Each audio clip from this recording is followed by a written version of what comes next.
তাই এই কাজটা থেকে আপনারা একে অপরকে বলবেন। এখানে যারা আছেন আপনারা সকলেই কিন্তু নেতৃস্থানীয়, আপনাদের সাধারণ শ্রমিক কিন্তু আরো হাজার হাজার আছে, আপনারা কাউন্সিলর। তাই আপনারা সকলেই বিবেকবান।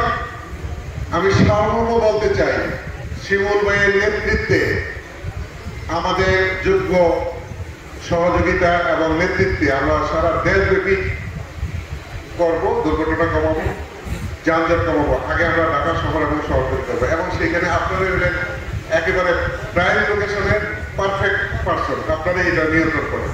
মালিকরা আমরা পারবো না। পুলিশ প্রশাসন আপনাদেরকে সাথে যে উত্তর চায়, যে গাড়িকে দিকে যে মামলা করে, এগুলি আমরা বন্ধ করে দেব। আপনারা এখন কমপ্লেন করলে কমপ্লেন মানা হয় না, দেখা হয় না।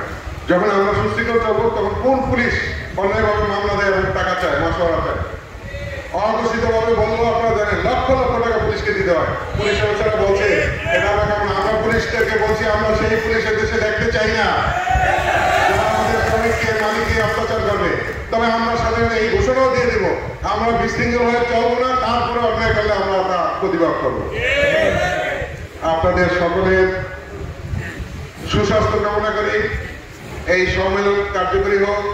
সড়ক পরিবহনের পক্ষ থেকে আপনাদেরকে যে কোনো সহযোগিতা পুনর্ব্যক্ত করি এবং আগামীতে আপনাদের নেতৃত্বে, আপনাদের অংশগ্রহণে, আপনাদের এই ৭৭-৭৬-এর মাধ্যমে শহর শহরতলির যানবাহন ব্যবস্থা অচিরেই দৃশ্যমান হবে। আমরা পত্রিকার কাছে, রাষ্ট্রের কাছে, রাজনৈতিক দলের কাছে আমরা প্রশংসিত হব এবং আমরা তুষ্টি লাভ করবো যে আমরা ভালো কিছু কাজ করছি।